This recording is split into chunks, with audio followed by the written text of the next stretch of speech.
Hey guys, tonight we transport back to the time of Edo-Era Japan, wandering through bustling streets where history whispers through every cobblestone and merchant's call. Imagine cherry blossom petals gently drifting on the breeze as you walk between rows of wooden shops and tea houses. Somewhere, the faint tinkle of shamisen strings adds a delicate background to this vibrant tapestry. You probably won't survive the sensory overload of sights, sounds, and smells, all vying for your attention. But that's just part of the charm. So, before you get comfortable, take a moment to like the video and subscribe, but only if you genuinely enjoy what I do here. And let me know in the comments where you're tuning in from and what time it is for you. It's always fascinating to see who's joining us from around the world. Now, dim the lights, maybe turn on a fan for that soft background hum, and let's ease into tonight's journey together. As you shuffle your feet along these lively streets, you can't help but notice the presence of samurai, their top knots bobbing gently with every step, a signature that's as defining as the katana hanging by their side. These hairstyles, however anachronistic they may seem to modern eyes, are more than mere fashion statements. They echo tales of bravery, honor, and social rank, as well as more everyday accounts of identity and personal choice. The streets themselves appear almost like living things, pulsing with the activity of vendors peddling their wares, women in colorful kimonos gliding gracefully, and children laughing as they dart between stalls. The air is fragrant with the aroma of roasting chestnuts mixed with the subtle hint of incense wafting from a nearby temple, inviting you to lose yourself in the scene. In this bustling crowd, noticing the samurai isn't hard. These warrior nobles carry with them an air of quiet power and a hairstyle that's hard to miss. The chanmichi, as it's called, is a bit like a modern-day man bun gone samurai. Historians still argue whether the shaved pate and gathered top knot were initially designed for practical helmet-fitting reasons or simply to assert one's status. Either way, the technology and tools of the time gave rise to these iconic coiffures, which would stand their own in any busy thoroughfare. Yet, there's something comical about the fact that, while they were expressions of solemn dignity, one might imagine these fearsome figures taking significant time out of their grueling warrior schedule to maintain such a coiffure. After all, it takes a certain dedication to maintain both martial prowess and a hairstyle that demands respect. The samurai hairstyles were more than decorative. They were a signpost of one's allegiance and their socio-political standing. In the unpredictable throngs of Edo, the chignon was essentially your name tag, LinkedIn profile, and Instagram selfie all rolled into one.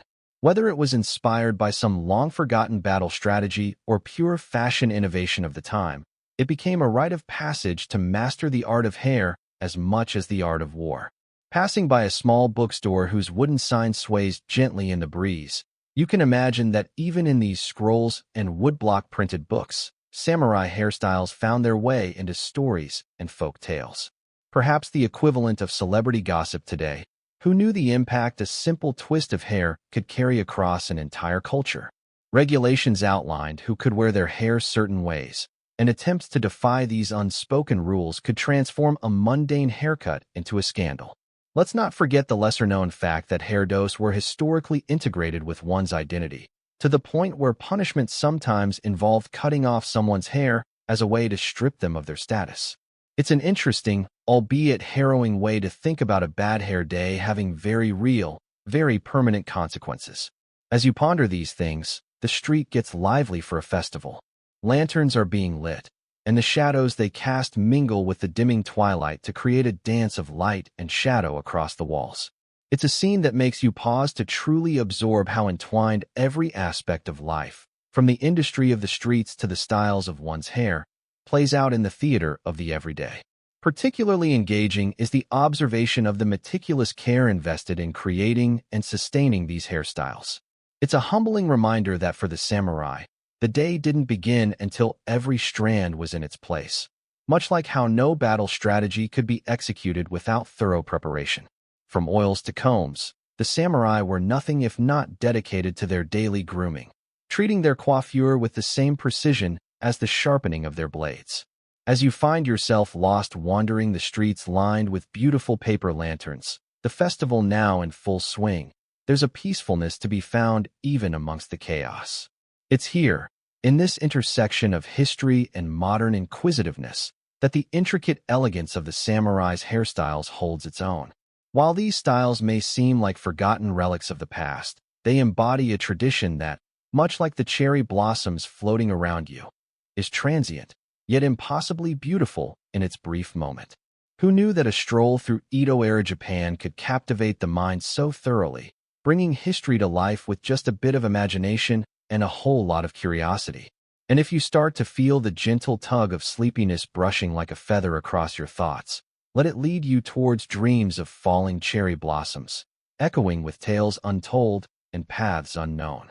Walking through the atmospheric streets of Edo-era Japan, you find yourself immersed in a world where every detail whispers the customs and traditions of a bygone era.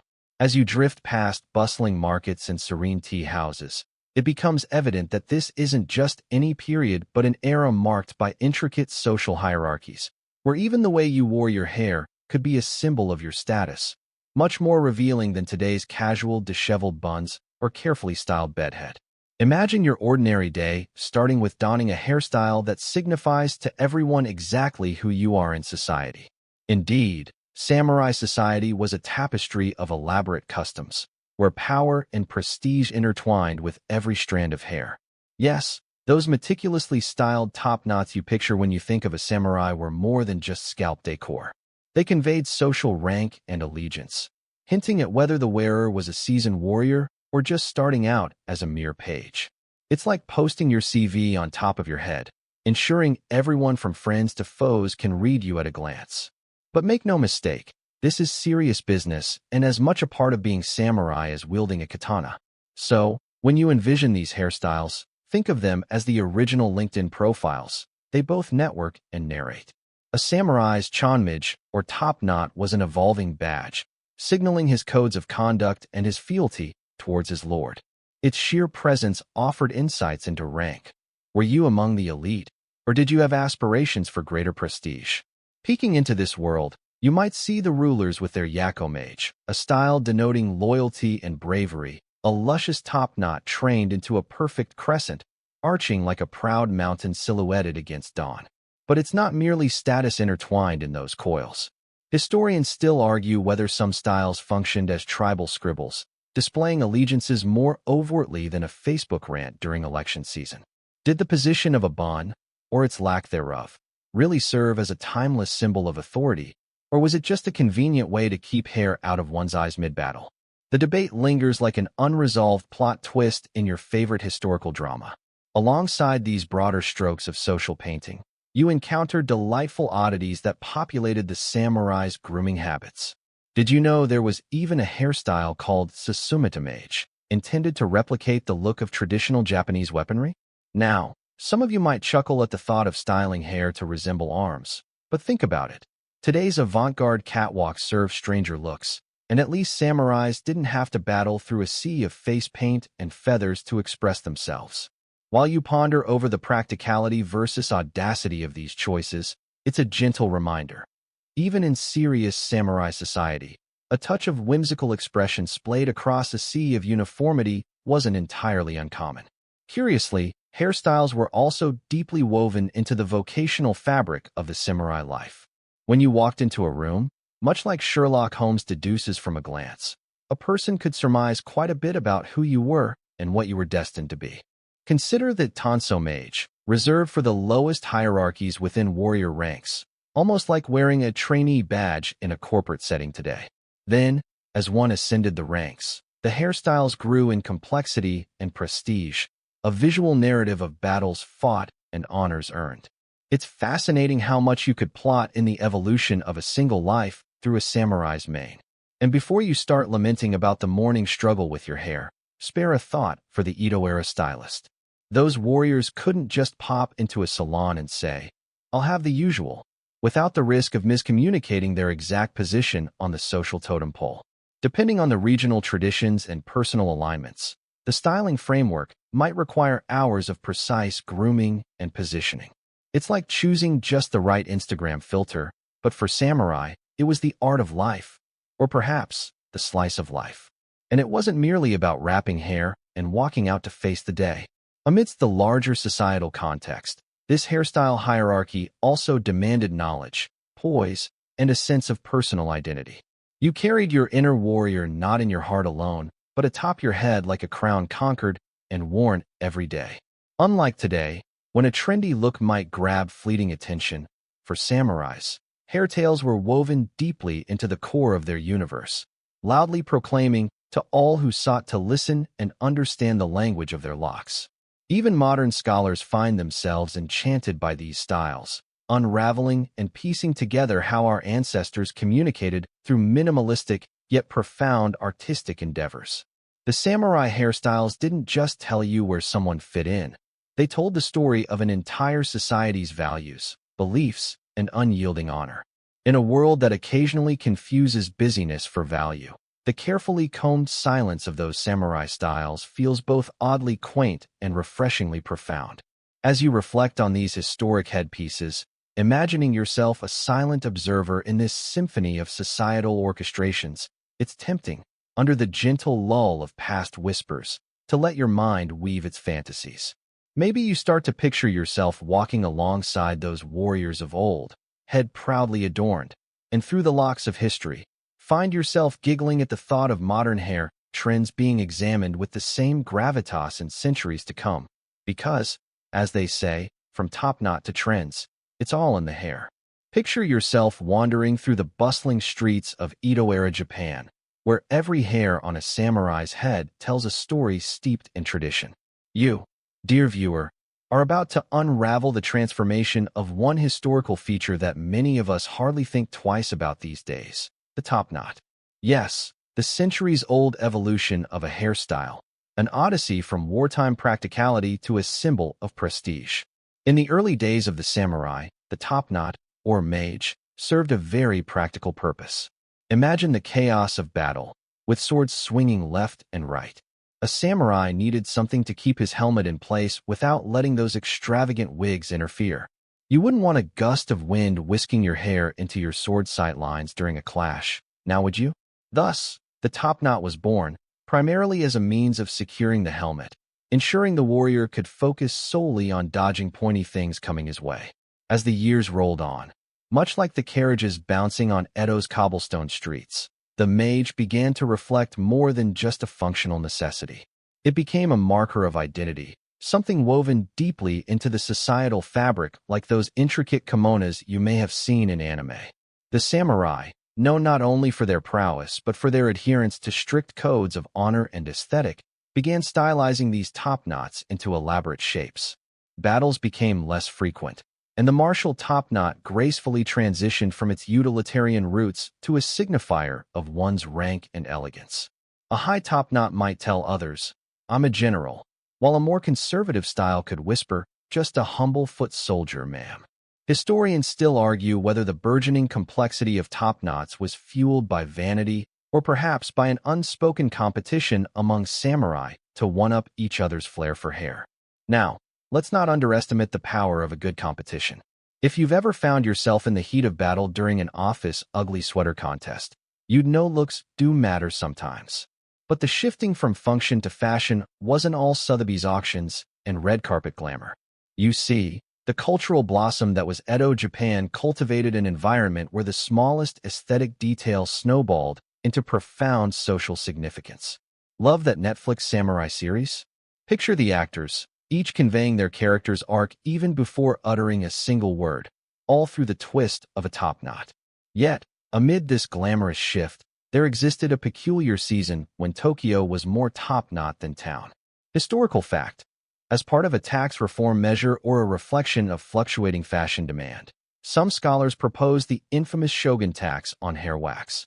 Was it a clever government revenue idea or an early attempt at recycling hair products? One can only wonder. That aside, finding your barber dabbling in black market hair wax exchange wasn't uncommon, a sign of how seriously this cultural asset was taken.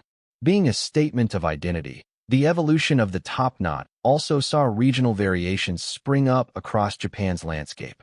Each region added its own flair, a head of hair almost serving as a map, a passport of sorts, announcing where a samurai hailed from. Such details might seem trivial now, But in an age where a cherry blossom pattern on your kimono was a conversation starter, hair carried weighty significance.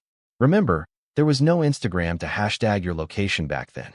Moving further into the quaint alleys of history, aren't you awed by how a seemingly simple tuft of hair guided social perceptions and personal narratives? Rihanna might rock a mohawk, but samurais? They wore their top knot like a visible resume. Yet, throughout this anatomical exploration, a nagging question persists. Did evolving top knots signify a fading attachment to warrior roots? Or were they a clever adaptation in a transforming society vying for symbols of refined stature? Hats off, or rather, helmets off, to the top knot's evolution, a testament to the changing tides of tradition and complexity over the ages. While samurais have long traded swords for the metaphorical pins in our history books, their hairstyles remind us that even in silence, the language of hair can recount a saga of its own. And just like that, whether practical or prestige-bound, a top knot secures its place in the lore of bygone eras, binding together functionality, style, and indelible cultural marks, strand by nuanced strand. With each step you take, the cobblestones of Edo-era Japan resonate with tales untold, echoing the bustling life that once flourished here. As you meander through these vibrant streets, a familiar scene unfolds like an elaborate rigged theater backdrop. Samurais gracefully maneuver through the throng, their presence denoted not merely by the jingling of armor or the disciplined grace of their movement, but by their distinguished hairstyles. The mage, a sleek top knot epitomizing the unity of form and function. Crafting a mage was not a mere matter of vanity or fashion. It was a ceremonious affair, a ritual cloaked in reverence and tradition, much like the samurai ethos itself. Picture the scene. A serene morning illuminated by the first light, a chrysanthemum's whisper echoing in the garden's embrace. Before a samurai even thought of unsheathing their sword or resolving the day's tasks, their focus was on preparing this unmistakable style that was as complex as it was elegant. This styling ritual demanded not just steady hands, but an equanimous demeanor too. One needed more than a perfunctory glance at a morning mirror. It called for an immersive commitment to the artistry behind bounds of hair. Here's a historical nugget to chew over your morning coffee. The influence of Confucian thought permeated this haircrafting ritual, urging each warrior to embrace patience and serenity, starting with personal discipline reflected right from the scalp, quite literally. The process began with cleansing every strand. Hair had to be impeccably clean and meticulously oiled to achieve a slick texture. Emu oil, renowned for its nourishing quality, was a favored choice among the samurai. Let's call it the Edo-era version of your overpriced salon conditioner, only sourced from bird fat and perhaps a tad less wonderfully perfumed. Historians still argue whether the oil's purported magical effects were more superstition than science, yet the sheen it bestowed upon those tresses was undeniably captivating. Once cleaned and conditioned, the hair was carefully divided with the precision of a masterful calligrapher. This subdivision required a kind of geometric zeal, with sections deftly separated to ensure they would seamlessly and perfectly support the final structure. A samurai's assistant, often another warrior ascending the ranks yet versed in the art of grooming, would use a wooden comb to stimulate the scalp. Imagine a tactile meditation session that readied them for the serious work ahead, perhaps akin to hyping oneself up with morning affirmations, but with less love for crocheted wall hangings. From here, the hair was gathered and pulled rearward with the determination of an ox yoked to the plow, each strand smoothed back with almost choreographed finesse. The mage itself required the hair to be twisted into a refined top knot, a task executed with combs and pins, but supported most importantly by the warrior's own practiced dexterity. When you consider the weight of those ornate helmets worn in battle, structuring the mage ensured their secure fit, preventing the unwanted scenario of a helmet askew in the heat of combat. Certainly, no samurai wished to lose either a battle or their dignity because of a hair malfunction. Imagine a halftime wardrobe mishap, but with swords. Finishing touches involved binding the hair with a strip of cloth or leather, usually chosen with care and accuracy, reinforcing the overall shape. This binding wasn't solely aesthetic. It served as a vital element to keep the hair rigidly in place during vigorous activity, lehenga moves, or ladder drills alike. Curious footnote: bamboo and silk were two of the more refined binding choices, demonstrating an innovative use of renewable materials long before your trendy reusables became a thing. Let's not gloss over the washing of that said binding, switching it in and out through the week, mimicking the ritual you've endured with mismatched laundry, only likely a touch more regimented. As any fashion-conscious warrior knew, changing the color of one's binding could subtly convey shifts in allegiances or sentiments, possibly offering the only version of Facebook status updates the time period could manage. Interestingly, among the steps of this elaborate process lies a question mark suspended in the amber of academic debate. Did the mage take inspiration from the hairstyles of Buddhist monks, missionaries, or serve merely as a homegrown evolution of battlefield necessity? Historians still puzzle over whether its origins were an import or native growth, much akin to debating whether pizza emerged in Naples or was just a Frankenstein mutation of something an Etruscan threw in an open flame. Having completed the mage, a samurai's reflection was now the consummation of their daily existence. It proffered not just an identity, but an armor of self-worth. The culmination of this ritual signified readiness for the day, mental fortification set against the rigors of duty and life shadowed by mortality's constant whisper. In the serene light of morning, the samurai would take a moment, breathe, and with hair styled to perfection, they would step into the unending drama of their lives. Each strand laid carefully in its intended place, serving as a testament to their commitment, discipline, and embraced tradition, a meticulous mirror of their martial proficiency. All done, mind you, without a single drop of hairspray. The wonders of simpler times. So as you muse upon this ancient rite, take a moment to appreciate how history intertwines daily facets into cultural tapestries we continue to unravel and reinterpret. Perhaps while pondering the intricacies of dress code and samurai tradition, your own morning routine might feel less mundane and a tad more epic. After all, we still rely on those historical bonds of grooming and identity, even if the ties are now metaphoric or bound to silkier, less battle-driven pursuits. Imagine yourself yanking awake in the Edo period, about to embark on a winding journey through the daily grooming routine of a samurai. Now, if you think maintaining a samurai's mane was as easy as slapping on a ball cap and heading out the door, prepare to loosen your imaginary top knot. It was a regime so meticulous, you'd think it belonged more to a high-stakes beauty pageant than the prep routine of a warrior. And yes, even warriors had bad hair days. As you stand there, superimposed in time, you watch a samurai awaken, his first task of the day: conquer the art of hairstyling. It's neither a quick affair nor one for the faint of heart. The samurai's wife, daughter, or possibly a specialized hairdresser, whom historians still argue whether they charged a fee in koku or rice, springs into action.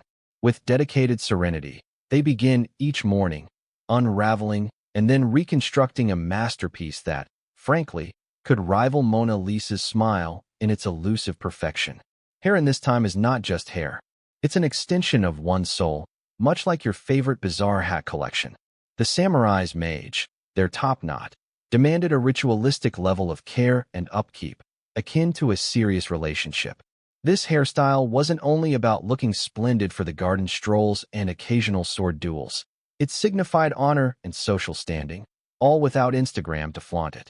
I know, shocker. So, what did this daily routine entail? First, there was the cleansing phase. Imagine ancient Japan's equivalent of the modern hair spa day.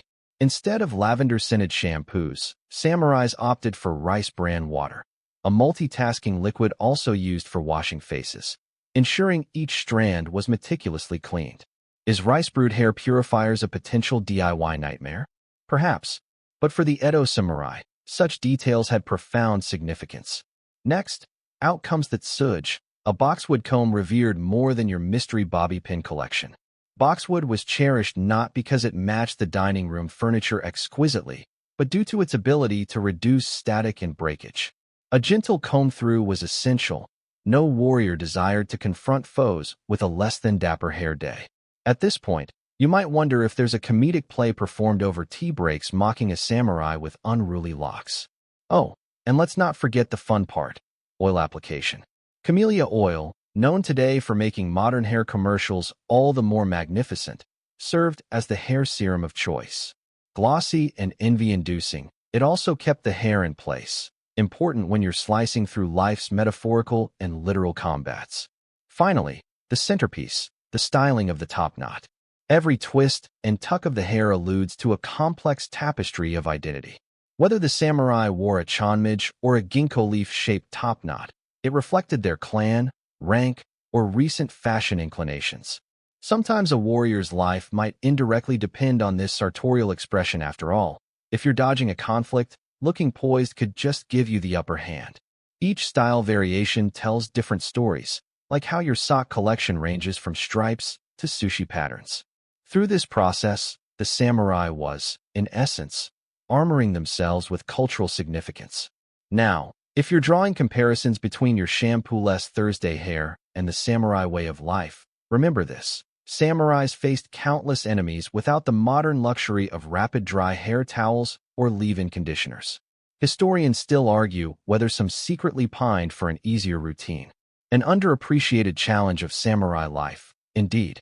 But as the morning light fractured through the wooden shoji screens, unveiling a flawlessly styled samurai poised for the day's adventures, you realize that this dedication to hair maintenance thrived far beyond mere aesthetics. It was a thoughtful act of daily discipline, venerating a tradition almost as old as the mountains surrounding Kyoto and as sacred as matcha on weary mornings. So, next time your alarm rests you into the day, and you contemplate another 5 minutes in bed instead of showering, or bemoan the state of your unruly hairdo in the mirror, remember our samurai, binding their identity, honor, and fate into a single sacred style.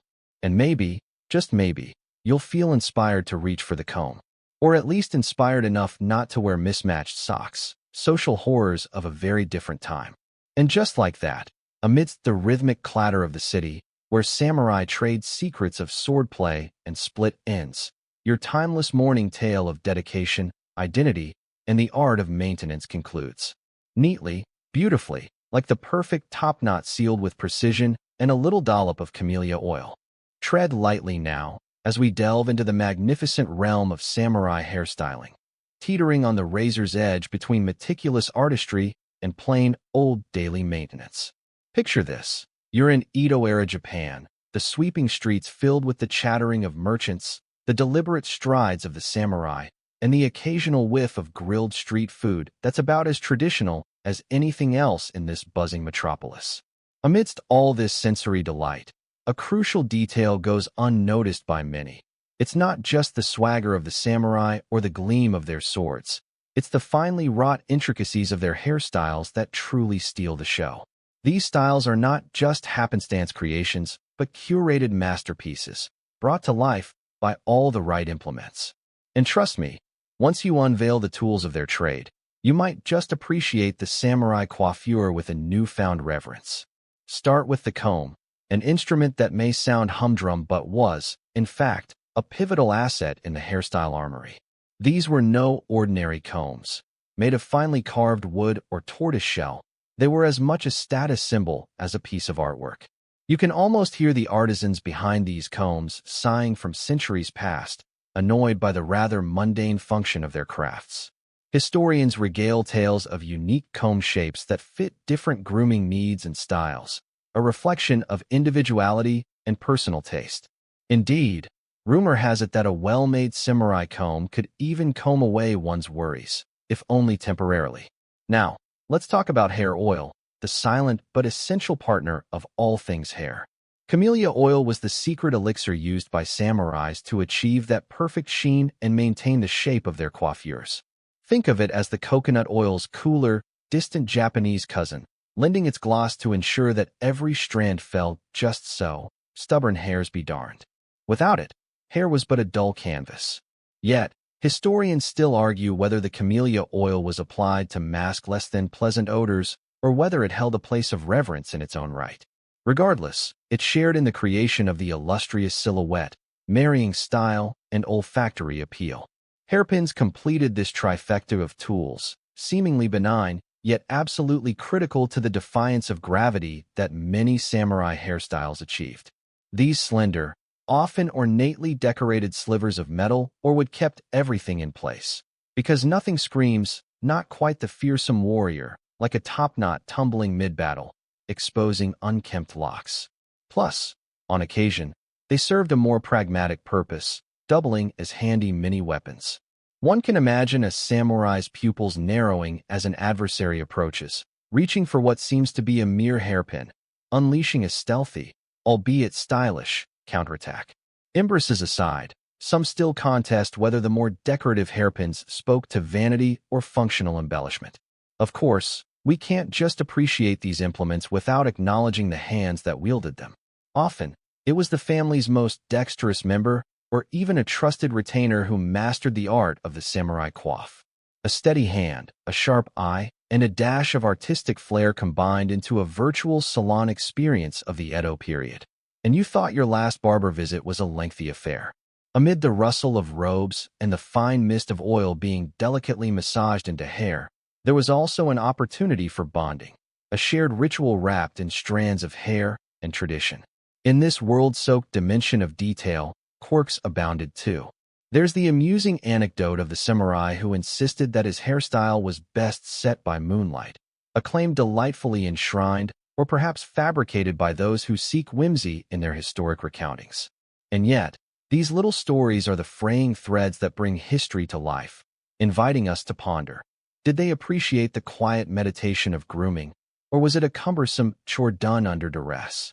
However, backing up a bit from the fine threads of hair, these implements didn't start with the samurai. You could trace their roots to earlier epochs, steeped in employment by commoners and courtiers alike. And yet, in the hands of the samurai, these tools took on a life of their own, elevating the comb, the oil, and the pin to ceremonial heights. Tools and treason walked a precarious line, as some even suggested hairstyles were encrypted messages, relaying covert signals to allies through the twist of a lock or the angle of a pin. But haven't historians always been known to liven up accounts with delightful conspiracies like that? As twilight cloaks our narrative venture and your mind begins to murmur drowsily, you may feel a certain kinship with these ancient threads of heritage. Tools of tradition morph into poetic expressions, much like that inspirational quote hanging in an office near you. You've encountered not just a story of combs, oils, and pins, but a tale woven into culture, lending life its familiar rhythm.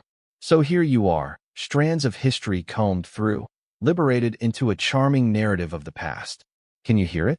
A soft, lulling breeze. It might just carry the whispers of a comb brushing through the ages and into the long night.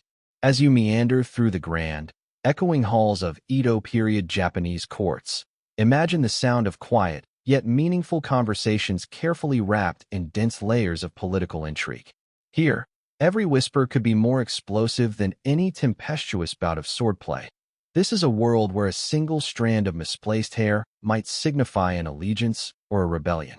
Naturally, this brings us to the ornate and occasionally perplexing hairstyles donned by samurais at court. At the height of the Edo period, these hairstyles were not merely a question of keeping up with the fastidious aesthetic demands of the social elite. They were an intricate language all their own, communicating a hierarchical code to those with the right eyes. The primary function of hair among these courtly samurai was, apart from keeping mischief-seeking lice at bay, to mirror one's status and roles. The styling said more than any chamber-shaking orator ever could. Picture the era's elaborate coiffure scenes, a veritable Vanity Fair of top knots and hairpins, a type of visual Morse code, if you will, crafted to impress, intimidate, or express superiority. Some hairstyles became synonymous with courtly presence, like the chanmich, the discreet twist in the Universal Samurai Handbook of how to look important without trying too hard. The chanmich, famed for its practicality mingled with flair, was actually the result of impressive hair engineering. A shaved pate allowed helmets to fit snugly during battles, while the remaining locks, meticulously oiled and arranged, perched confidently atop the skull like a declarative edifice. It's an impressive look if you can pull it off. Although, some historians still argue whether this was purely an aesthetic choice or perhaps an advanced method of sun protection without the fuss of modern SPF creams. Reminds you a little of that crocodile dung sunscreen we joked about earlier, doesn't it? For many courtly occasions, however, samurai adhered to even more extravagant styles than the utilitarian, and one might argue, humble, chanmich. Imagine entering a court ceremony and glancing over to see a hairstyle so complexly adorned it could pass as a burgeoning bonsai garden. Yes, some samurai chose to decorate their hair with a range of ornate kanzashi, hair ornaments that occasionally resembled the kind of thing you might find wrestling with a Christmas tree. Loops of gold, threads of silk, intricately crafted fine wood, and even jealously guarded ivory pins. To some, this was a worthy display of a samurai's status and wealth. To others, perhaps a head-heavy invitation for neck pain. No LCD screens to distract you back then, after all. A particularly lavish style, heavily inked into the annals of hair history, was the tape mage, translating to the even more grandiose standing top knot. This style defied gravity and clearly stated, "Yes, my hair does reach for the heavens, and why shouldn't it?" Not exactly the easiest look to maintain, given the relative absence of aerosol hairsprays or digital hair tools. Instead, these daring samurai relied on mousse-like concoctions made from a natural resin known as nikawa, a nifty head gel that, delightfully, was typically used for woodworking adhesives. Yes, these warriors bedecked their skulls with a product more at home joining chair parts together than styling the head of a samurai. Naturally, the court's distinctive aesthetic also mirrored the socio-cultural zeitgeist and regionality. Hairstyles leaned toward the contemporary fashion of the ruling shogunate, all eyebrows on fleek, but with a formalized Edo twist. Each head looked like a map of subtle political allegiance, a kind of hair horoscope, if you like. Historians still debate whether the fervent adoption of complex hairstyles was a spontaneous bout of collective fashion envy among feudal lords, or if formidable pressures from above led to the progression from simple knots to rising towers. The scene was further richened by Western influence, an unexpected guest that would later throw an exciting curveball into traditional hair affairs. But even then, samurais at court maintained their traditional accoutrements, with some strategic embellishments. After all, the glint of the foreign beckoned with promises of atypical prosperity and external acknowledgement, glammed up with a braid that whispered both east and west, a pre-modern sophistication before it was cool. Now, if you're imagining these aristocratic hairdos eliciting the whispers and side eyes at the shogun's get-together, rest assured that you're not alone. These headpieces were living headlines, mesmerizing every gaze, daring bold fashionistas of the court to achieve greater artistic expression. But, keeping it real, this push for increasingly ornate follicles didn't come without its hurdles. There was a fine line to balance. One mismatched strand or a crooked hairpin, and the entire hairstyle, along with one standing, could cascade down faster than yesterday's cherry blossoms. Beyond the beauty and the political posturing, one can only imagine what lay on the minds of the wearers. Were they pondering life's transience? Or perhaps contemplating their dinner plans? Did they worry endlessly about feathers from ornate kanzashi triggering sneezes at inopportune moments? The debates continue, but the silent elegance remains tangible, singing ballets between fierce ranks and polite bows. To this day, these mysterious and codes cryptic hair designs of the court seduce scholars and casual culture enthusiasts alike into asking, was this more art or armor? Regardless, sleepily we drift, leaving reflections whisperingly attending the lingering coils of a bygone hairstyle, as echoes of fans, quite literally, hit the fan back when hair made not just a statement but defined existence itself, at least at the court crowded with coiffure artisans. Here you are, crossing into the lesser-told stories of the Edo era as you peek into the untamed spirit of women warriors and their distinctive hairstyles. Yes, female samurai, because, apparently, even amidst the roars of battle, society had its hair requirements. But don't worry, we'll keep it light and breezy, much like a samurai's perfectly oiled and pinned, dew on a balmy Edo afternoon. Imagine being in a time where your hair speaks volumes about your identity. If you're rolling your eyes thinking about all those high school photos you'd rather not recall, fear not. These women warriors, known as Onabu geisha, weren't held to arbitrary teenage standards. They wielded their own unique styles within a culture traditionally dominated by their male counterparts. That samurai life wasn't just all swords and shadows. It seems that resting behind every battle-ready woman was a hairstyle readings ready for a scroll of its own. Let's drift back to those days and learn what made these styles so compelling. Your typical Anabu geisha would alternate between several distinct hairstyle choices, aligning style with strategy, much like how certain modern outfits might be chosen for their aerodynamic potential on the dance floor. These hairstyles weren't just decorative. Each twist and lock was imbued with meaning and function. Historians still argue whether specific styles conferred any tactical advantages in combat, or whether that detail has merely added gloss in the retelling. A mainstream historical fact tells us that the Soka Hatsu, a style characterized by its tight, upward sweep and elaborate knot, was a firm favorite among these warriors. It's almost like the predecessor of an intense workout bun, though likely better at surviving a rigorous skirmish than a modern-day aerobic session. The Soka Hatsu wasn't just about capturing any lint from one sleeve. It served as a declaration of ferocity and tenacity, clearly communicating that the wearer didn't plan to back down easily. Ideal for those moments when you're at the local market and need to signal intimidation before bartering for the season's best produce. But among these slick styles exist rarer quirks that take us into less treaded historical paths. Consider the humble terigami, literally meaning dropped hair. Unlike its more rigid counterparts, this casual, flowing style suggested tranquility. Picture long, inky strands cascading down to the shoulders, an effortlessly chic look perhaps declaring, "I can fight, but I can also chill in the rice fields if I fancy." After all, versatility is the spice of life. One of the open scholarly debates surrounds whether these styles had psychological effects on their wearers. Did they help foster a sense of prepared fortitude when charge lines blurred between chaos and conquest? It's debated whether this hairstyling tradition was deliberately constructed to imbue female warriors with a visual authority that enhanced their battlefield presence.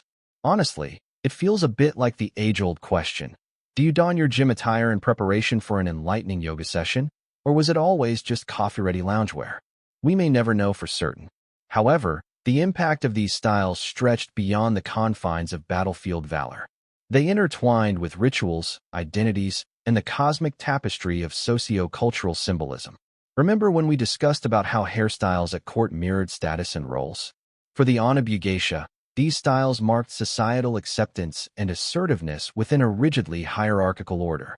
Not quite as easy as pulling off a beanie and headphones look in today's digital-first meetings, but an impressive feat nonetheless. Managing a mane while wielding a naginata, a traditional pole weapon, can certainly take multitasking skills to zenith levels. Let's not forget the quirky instances where superstition braided its way into these coiffures. Some believe that the perfect hairstyle could sway the spirits to ensure good fortune in battles or during ceremonial appearances. It's not too far removed from wearing your favorite socks to boost your confidence before a big day, is it?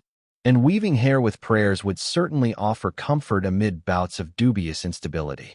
Though mentions about these women and their hair remain sparse across broader Edo lore, academically curious types have gradually pieced clues together over the centuries. Historical sleuthing has unearthed murals, tapestries, and documentation that nod to their persistent if quiet presence. Art has long immortalized these female warriors, with their hairstyles serving as luminous canvases that defy the passage of time. The exigencies of that era required adaptability above all else. These chameleonic warriors shared more than weaponry with their male counterparts. They fashioned hair and heritage into powerful statements. As part of this mythical sisterhood, they transcended narrow societal definitions, unwitting architects of cultural bridges. Perhaps fortune favored their fearless hair, draping serenity, strength, and defiance as readily as they donned silk battleground attire. So, as you drift into dreams of days gone by, remember those who wove courage and identity into each strand. From gallery walls to whispered lore shared in hushed hallways, their legacy meshes with every plate twirled anew. And maybe, just maybe, there's something timeless and calming about the way history weaves its tales across its silken, semi-bald scrolls. Try not to let it give you bed hair. Now, picture yourself navigating the lush and varied landscape of Edo-era Japan, a patchwork quilt of cultures and traditions stitched together by the mundane yet significant art of hairstyle.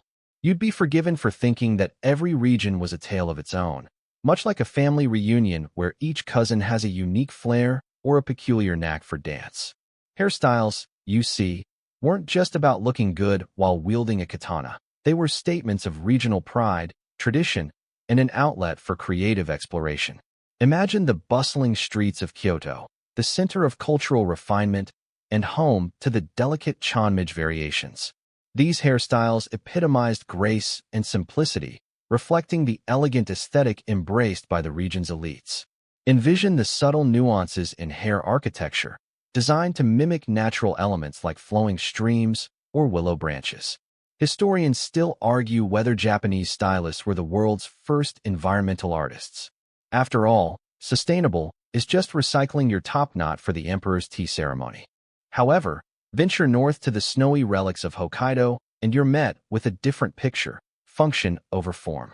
In this chilly terrain, samurai had to adapt their hairstyles to survive frostbite conditions rather than withstand elaborate courtier demands. Here, the styles were less about flaunting your rank with every step and more about ensuring your ears didn't turn into ice pops halfway through winter. Icy innovation at its finest, wouldn't you agree? The top knot evolved into a snug braid that doubled as neck warmer. A practical hack before life hacks became a thing. In the populous and politically charged corners of Edo, now Tokyo, hairstyles took on a different tempo altogether. Here, samurai wielded them as tools of both war and peaceful intimidation, marking territory as wolf packs do with fur styling. These urban top knots were tight, polished, and strategically gleaming with scented oils. A local rumor, likely started by an Edo pomade peddler, claimed the shine from a samurai's hair could blind opposing warriors on a sunny day. An inventive tale, much like your uncle's fishing story about the one that got away. Zoom out to the southwestern realms, where the samurai of Kyushu spiced things up with hairstyles that echoed their vibrant culture and resistance to a singular style. The dramatic flair was palpable, much like their cuisine, fierce and fiery. Often, these styles would include intricate braids intertwined with locally sourced flora, turning heads and noses alike with their fragrant blossoms. A Kyushu meeting room would thus present a puzzling problem akin to a modern boardroom struggle over the thermostat: to open the window and invite nature in, or close it and keep the pollen out. While some regions stuck to tradition like a sticky rice ball on lacquered wood, others fostered an open debate about innovation. Take Shikoku, for instance, where local lore and the occasional scholarly debate suggests an adventurous samurai tried to emulate the ocean waves in his hairstyling techniques. Whether this was truly a fashion choice or an after-effect of not drying hair post-bath is still debated. The regional variations were so distinct that you might imagine travelers quarreling not over who had better war tactics, but more importantly, better grooming culture.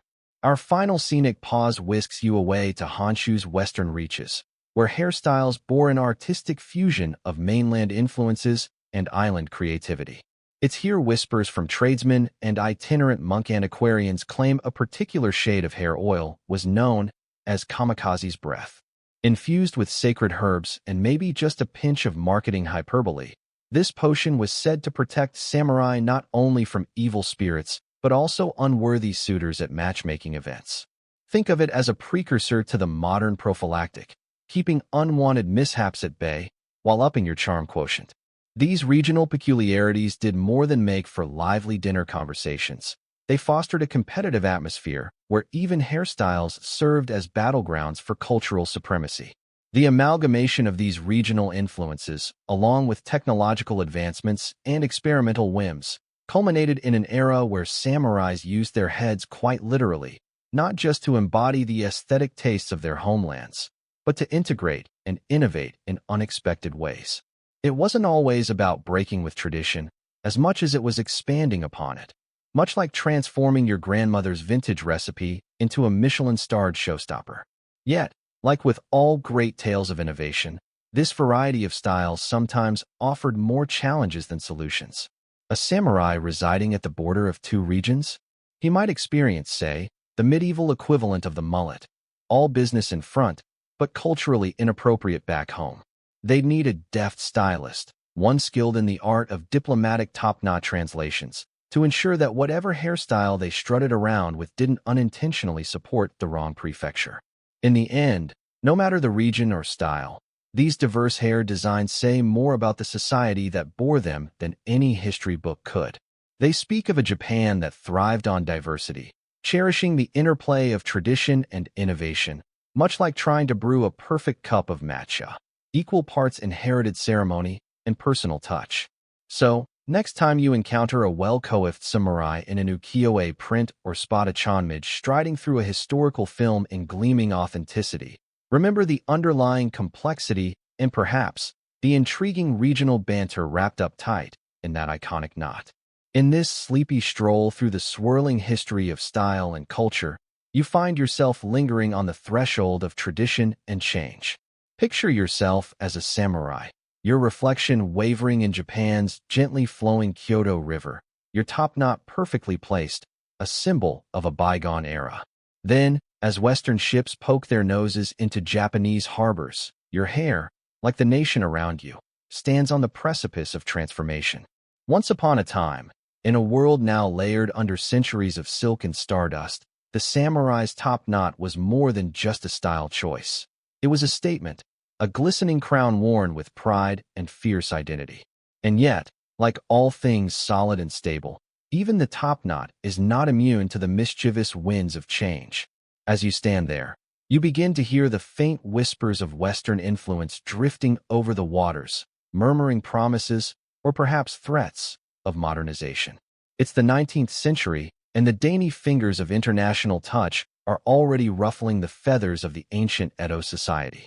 The arrival of Commodore Perry's black ships in 1853 set into motion events that would shuffle the cards of tradition and fashion alike. Imagine, if you will, the first French pomade some sailor accidentally left behind, causing quite the ripple in the traditional hairstyling waters. It was like introducing a sushi chef to a plate of pizza, friendly intrigue, followed by delightful disorder. Historians still argue whether it was the allure of smelling like spring meadows or the sheer novelty that started samurais adapting new grooming products. Western contacts, equipped with maps, merchandise, and quite a lot of mutton chops, began influencing everything from architecture to attire. And oh, the hairstyles were not spared. Suddenly, a crowd of curious eyes was drawn to samurai's crowns, treating their top knot like a canvas of cultural exchange, or, perhaps more amusingly, a cross-cultural hair contest. The mage, which once reigned supreme, began experiencing subtle shifts, inching toward hybrid styles that incorporated elements of Western culture, like the disastrous yet daring attempt to combine a pompadour with a traditional bun. With all this international mingling, the samurai began to question the rigidity of their age-old structures. Is it time to trim a new path, to trim the new hair? These whispered promises of change began creeping through the corridors of tradition like a stylish vine gently wrapping around an old stone castle. But the samurai, ever diligent and ever resistant, stood hesitant, a sword in one hand and the essence of their ancestors in the other. Of course, not all shifts came through diplomatic discussions or gentle exchanges of style secrets. Some transformations emerged through less formal channels, like bourgeoisie merchants and nobles who traveled abroad returning with tales, and more importantly, trends, of the mysterious West. And thus began the subtle, sometimes reluctant acceptance of change. The samurai class, once staunchly insular in many of its habits, found itself partaking in a cross-cultural dialogue without quite having sent out the formal invitations. You might find it amusing that the very tools once used to meticulously craft the samurai's signature styles started evolving as well. Imported combs and mysterious chemical concoctions made their way into the grooming repertoire, perhaps much like modern folks trying out the latest gadget promising to banish all our salon woes. Quirkily enough, some samurai may have even encountered the novelty of hair dye, though historians debate whether anyone had the courage to sport an early-day punk-inspired spectacle. With open embassies and foreign professionals stepping onto Japanese soil, the cultural loom began weaving new threads into the samurai's sartorial fabric. It wasn't only about looking sharp and battlesome anymore. The samurai class had become part of a bigger narrative, a unique mesh between cultural steadfastness and delicate innovation. You can almost imagine a samurai peering bemusedly into a mirror, consulting an early hairstyling magazine that creeps under the tatami mat like a midnight secret, debating whether modernity justified defiling ancestral elegance. Despite this historic embrace of change, the question of balance remained: how to stand in both the past and the future without losing foot in the present. It's a bit like walking into a modern job interview in full samurai gear, an eye-catching choice that might just be retirement-ready. And so, like tentative pilgrims, samurais began their slow migration into new territories of hairstyle, where East meets West in doubling layers of meaning and identity. But lest you think the traditional samurai style sidled sheepishly into the shadows of fashion history without leaving a trace, remember that these cultural exchanges also planted seeds for later cultural curiosities. The hybrid styles that emerged continued to nourish creative pursuits, lending inspiration to evolving kokugaku scholars and the birth of newer Japanese aesthetics, which echo even today, arguably as riffs in performances or any avant-garde cultural encounter boldly dancing on international stages. So, as you muse over this era of significant overlap, pause to appreciate the heady mixture of old and new which mingles in the air like a fragrance from two distant lands merging into a single tantalizing breeze. You can sense that the vessel of tradition wasn't truly emptied. It was reshaped, molded, and enriched with an understanding of the world first glimpsed through the lens of a simple yet profound question: to chop or not to chop? As centuries flowed into novels and stylings seeped into global awareness, the hairstyles remained a reminder of a time when the world felt both larger and smaller. Thus, with each encounter came lessons of identity, resilience, and sometimes the cheeky relief that no, trimming your hair doesn't always trim your heritage, at least not when it echoes nostalgically in every well-oiled strand that found new purpose against the backdrop of a changing time. With the warm glow of the modern world nudging you gently towards the present day, take a moment, dear time traveler, to relish the tale of cultural convergence. Don't worry, this story isn't finished, like a fine top knot. It merely waits for the next brushstroke to add to its timeless charm. As we wander through the ever-changing hairstyles that danced in step with the winds of war and whispers of peace in Edo-Era Japan, imagine for a moment that your own head is adorned with the stately top knot of a samurai. But beware, as your thoughts drift towards battle, you might begin to feel the tug of practicality shaping your elegant chignon into something more robust, more suited for survival. It's all very survival of the fittest, or should we say groomed? Picture the outbreak of war, the clamor of swords clashing, the tumult of armies rushing headlong into battle. At such times, hairstyles needed to shed their elaborate tendencies like a kimono dropping to the ground in a geisha performance, stark simplicity taking center stage over complexity. Historians delight, and occasionally argue, over their late-night green tea about how samurais during conflict favored the simplicity of practicality. To don an elaborate coif amidst chaos was tantamount to a duck wearing a bow tie in a rainstorm. Charming, but woefully impractical. These shifts were inspired by necessity and strategy, offering a fascinating glimpse into the adaptability of hairstyles when vanity had to yield to viability. Warriors needed to ensure their hair did not become an unintended disadvantage, much like modern-day folks who opt for simpler styles during busy times, ready to grab a quick ponytail on their way to a spin class or a mad dash through their morning commute. Yet, during peacetime, oh how the samurai skies brightened. Like cherry blossoms blossoming in the spring, hairstyles grew more ornate, more infused with the blithe spirit and affluence of respite. Hairstyles during these tranquil times were more than just a display of personal style. They functioned as nuanced narratives of high status and leisurely pace. Think of it as your own modern-day weekend athleisure, soft, sagely citing to the world, "I have nowhere urgent to be." There's a quirky tidbit weaving through this tale of tumult like thread through a tapestry. During prolonged periods of peace, the length and complexity of one's hair could be a strategic display. It signaled not just tranquility but absolute confidence in the stability of one's region, almost like the hair was having a diplomatic conversation with its surroundings. Imagine a top knot as a statesman, nodding courteously, silently stating, "Look at the elaborate loops and waves of my do. Don't you feel secure?" Then, as conversation over tea may eventually cool, so too did these resplendent quiffs fade into more sober tones as strategy reigned supreme once more. Hairstyles, like the samurais, were warriors themselves, bound unceasingly to the ebbs and flows of fate, dictated by the discord of human nature or the stillness of hope.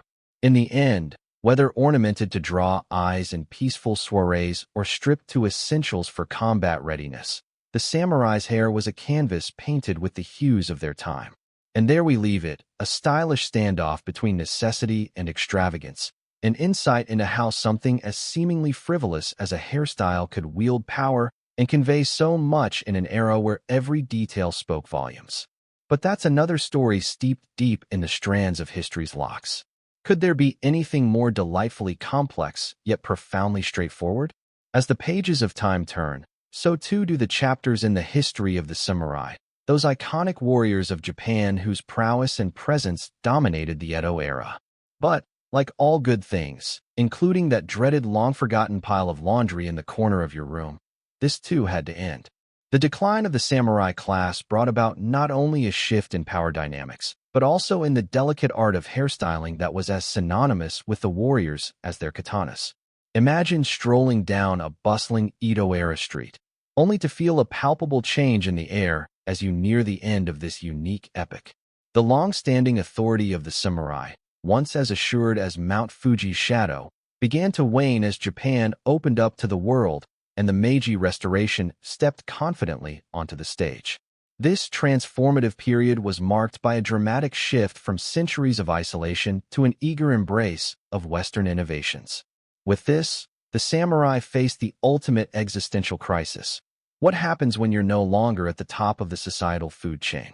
In an almost poetic unraveling, the meticulous top knots and elaborate mage hairstyles, painstakingly crafted each day, started to fall out of favor, just like those odd dietary fads you wouldn't dare to admit you tried. The shift wasn't just a matter of falling out of fashion, like acid-wash jeans or cabbage soup diets, though historians still argue whether the hairstyles themselves bore the brunt of being simply outdated or if the changing times pushed them aside.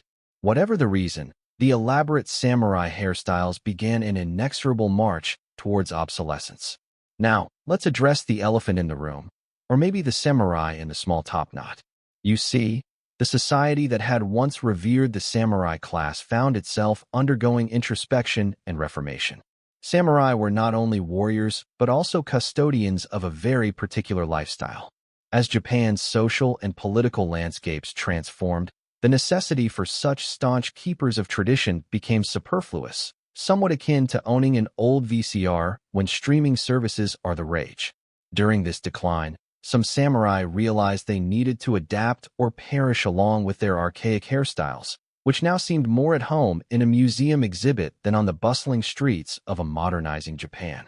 They began to embrace Western styles and clothing, the top knot giving way to cropped styles more suitable for modern life, and much less likely to get caught in a speeding carriage.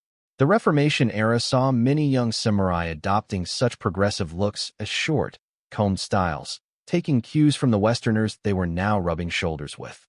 The change was not just cosmetic. It signified a radical shift in identity and alignments. There's always something fascinating about this phase of transformation, a juxtaposition of old and new, traditional and modern. Historians have puzzled over bits and bobs of the period, pondering whether the disappearance of samurai hairstyles was merely collateral damage in the broader cultural shift or a deliberate step towards modernization. While we might never have definitive answers, it's intriguing to consider how the loss of a simple hairstyle could be laden with such rich symbolism. To step back and think of those long afternoons samurais spent crafting their hair as part of their identity, it's almost, dare we say, a real-life equivalent of a crisis when you lose your favorite gaming console.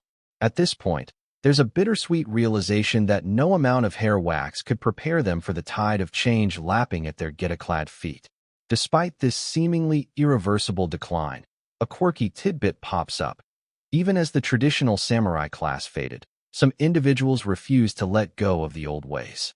Yes, speaking of dedicated fans, certain die-hard adherents to the classic samurai style could still be seen sporting the familiar top knot well beyond its zenith. It's almost charming, imagining these staunch traditionalists striding down the laneways, perhaps with an air of quiet defiance, like a person clutching an ancient Nokia phone in a smartphone world. Moreover, these stylistic stalwarts can even be considered early proponents of vintage fashion, albeit unwilling ones. Their insistence on preserving the old ways offered a glimpse of resistance to a rapidly morphing cultural landscape. While their numbers were small and dwindling, their commitment to the craft was nothing short of remarkable. Stepping back and taking a wider look, it's important to acknowledge that these transformations were not bereft of struggle. There were samurai who held on dearly to their traditional roles, even as the tide rolled on. For those caught in the ebb of the samurai class, this transition was undoubtedly heart-wrenching, as they weighed the loss of their societal standing against the need to adapt and survive in a brave new world. As the noble samurai suffered a symbolic haircut of sorts, they too were gradually being retrained, transitioning from sword-wielding stalwarts to bureaucrats or businessmen under the new regime. Much like samurai trading katanas for briefcases, as the Meiji Restoration roared forward, the hairstyles shifted accordingly.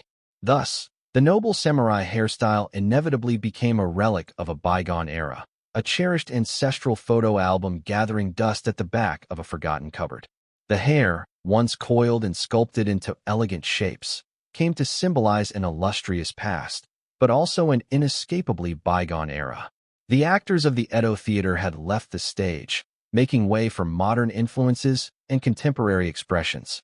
In this history's journey, we've traveled through the bustling streets of Edo-era Japan, acknowledging the hairstyle's rise, glory, and eventual decline. As the samurai turned the last pages of their own chapter, it's almost amusing to imagine them contemplating, in those quiet, introspective moments, whether their hair would have the same hold on posterity as their legendary warrior skills. It seems that, just like the Edo era itself, styles, no matter how definitive and revered, had to evolve, adapt, or be left to the annals of history. But isn't that what makes nostalgia so beautifully complex? It turns out, no matter the era, societal intrigue, or amount of hair wax, the evolution of simplicity and grandeur persists, much like our humble nod to the intricate tales of samurai hairstyles. As you delve into the intricate tapestry of Edo-era Japan and find yourself wandering through those historical streets, you can't help but wonder about the indelible marks some traditions leave on modern culture. Take the once popular samurai hairstyles, for instance. They really were the Instagram trends of their time, minus the need for a flattering selfie angle. Today, these artifacts from the past have been resurrected not just in anime or historical reenactments, but also in the vibrant ceremonies and pop culture phenomena that breathe new life into forgotten styles. You step into a contemporary Japanese tea ceremony, where the host, sporting an impeccable top knot, serves tea with ritualistic grace. This is not just an exercise in patience and fine motor skills, but an ode to the bygone days when hairstyles mattered as much as the weight of one's words. It's fascinating how in modern-day Japan, these historical nods end up making more social media appearances than your cat videos. Remember that one time your cat made a daring leap into a teacup? Classic. Well, here, the top knot competes with that level of drama and charm. Interestingly, you've got Japanese pop idols who aren't immune to this historical allure, donning these ancient twists and turns of hair not just for authenticity, but as the latest fashion statement. Mainstream historical fact: during the Edo period, the samurai's top knot, known as chanmichi, wasn't just about looking fierce while wielding a katana. It was also a part of your battle toolkit, wicking away sweat and keeping your helmet in place. Some might even liken it to today's sports headbands, though with significantly better storytelling power. Yet it's not all about functional reminiscing. There's a certain nostalgic beauty these hairstyles command, like a vinyl record spinning on a gramophone, that pulls people back to a time when craftsmanship ruled over convenience. Historians still argue whether the current resurgence is more about cultural pride or just the cyclical whims of fashion.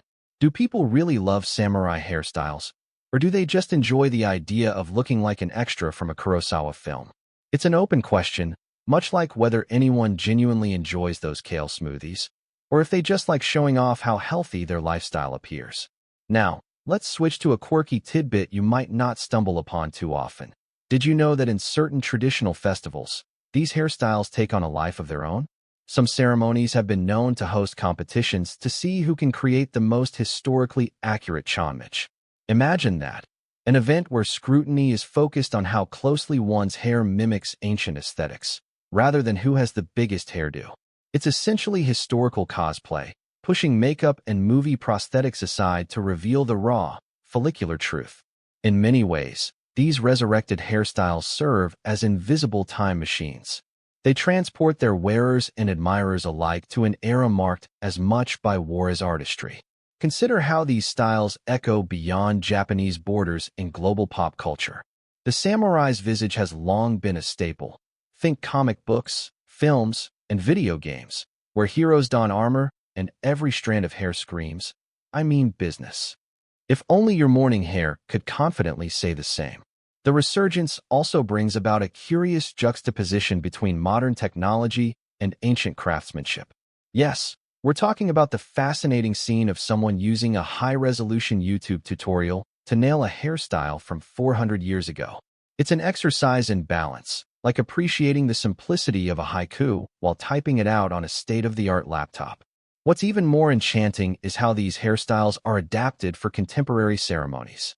Weddings and festivals amplify this legacy, integrating these styles with modern twists, perhaps a dash of color here or a sleek undercut there.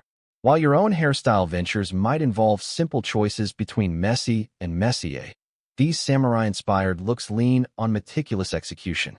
Consider it an art form that demands precision and creativity, qualities often in short supply during rushed weekday mornings. Within the ever-wonderful world of Japanese pop culture, anime and manga have long-standing relationships with samurai imagery. Characters don not only swords and armor, but also hairstyles that pay homage to historical accuracy, while adding a dash of flamboyance. It's not just about fighting skills. The hair, too, becomes an extension of character, much like how the size of a superhero's cape corresponds to their level of power. One can almost hear the opening credit music swell as the hero's intricately styled hair flutters in an imaginary breeze.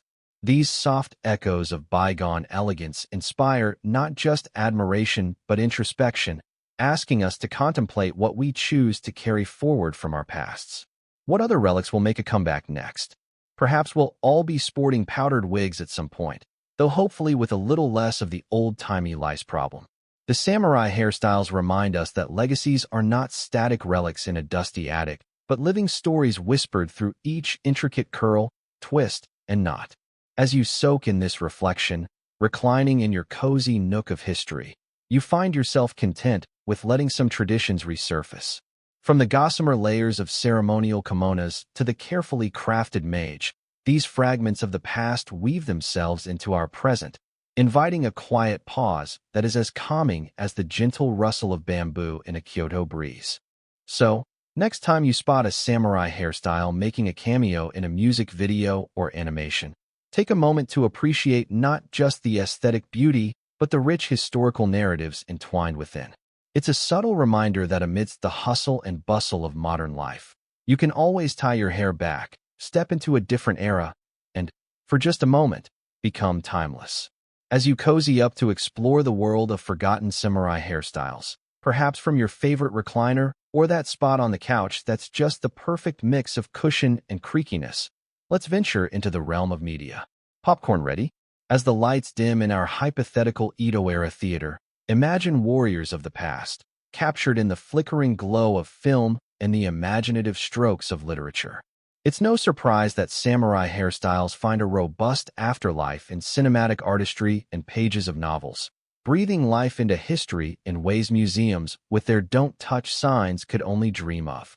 Picture the scene: a scruffy-haired samurai, probably with a mysterious past and definitely sporting an impressive top knot, strides across your screen.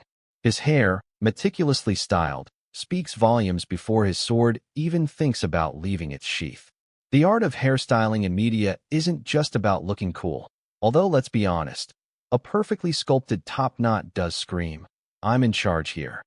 Filmmakers and writers often employ these intricate dos to whisper, or occasionally shout, details about their characters that the dialogue might gracefully tiptoe around.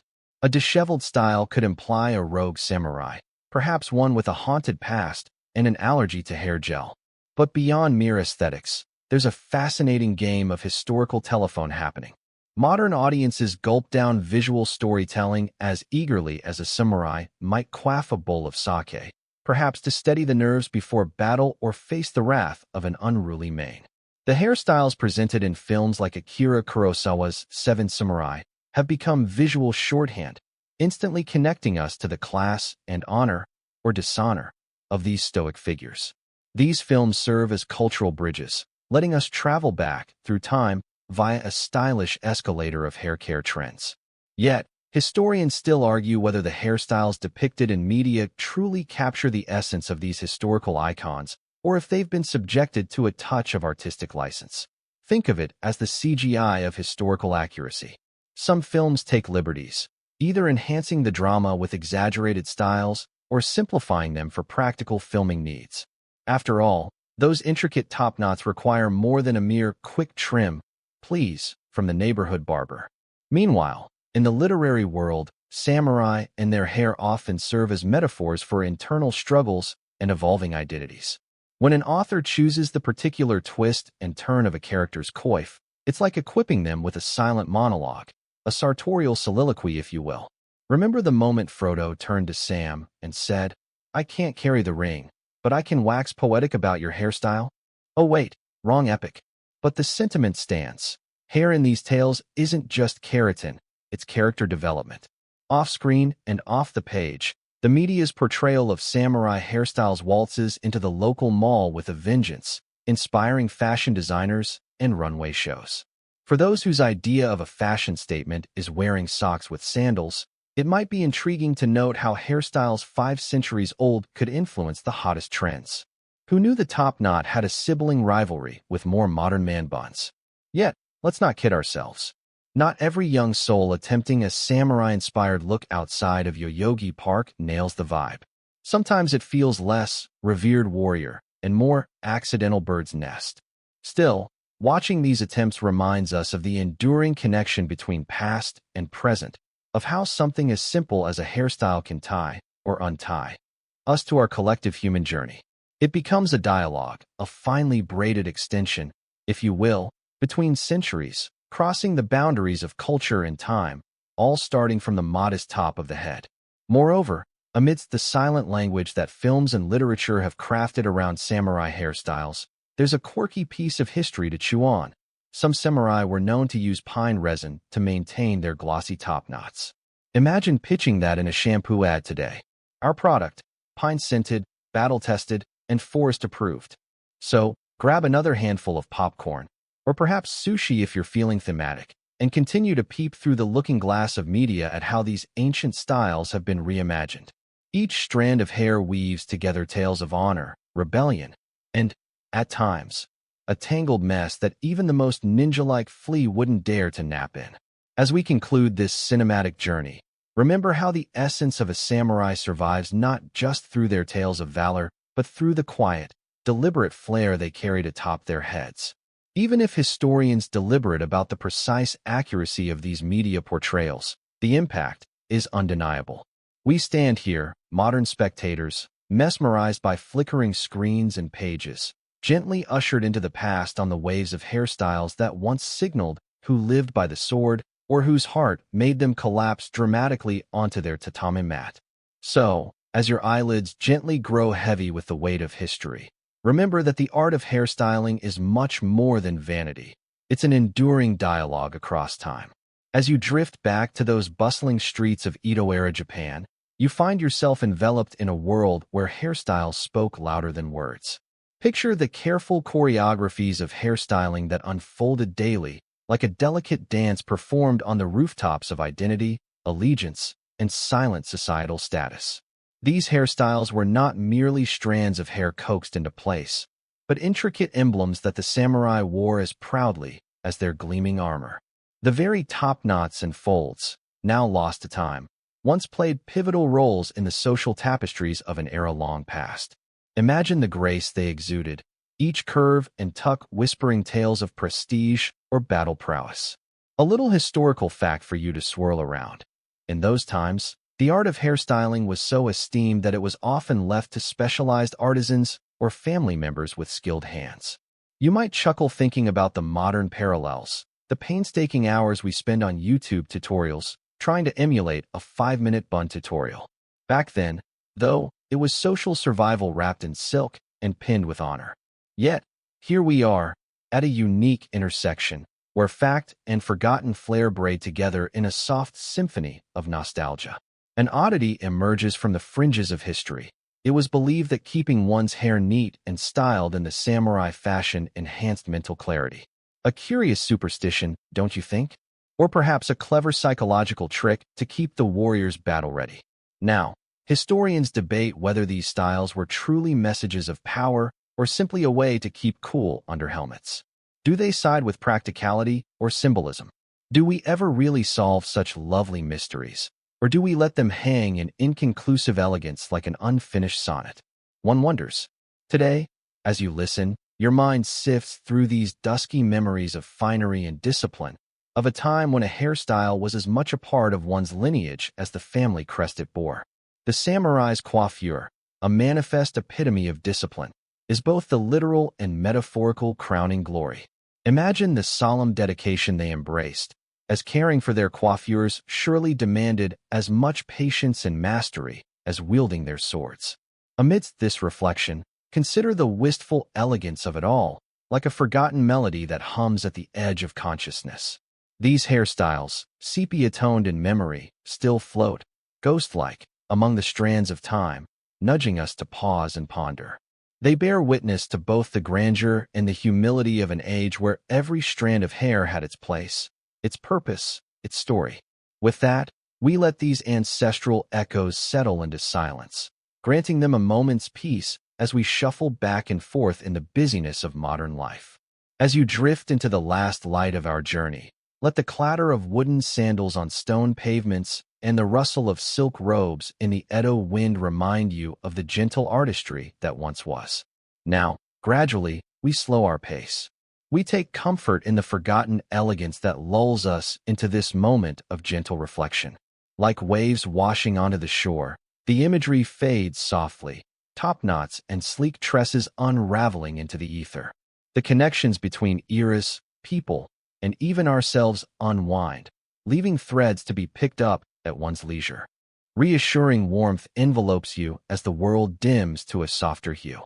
The cadence of history's whispers reminds you that the tides of forgotten stories wash ashore, ready to be unearthed when curiosity stirs. Take a deep breath, let your shoulders slacken, and sink into this moment of serenity. Remember, everything finds its place in the archive of memory, woven into the continuity of existence like a golden thread. As our journey through the forgotten elegance concludes, let the calm linger.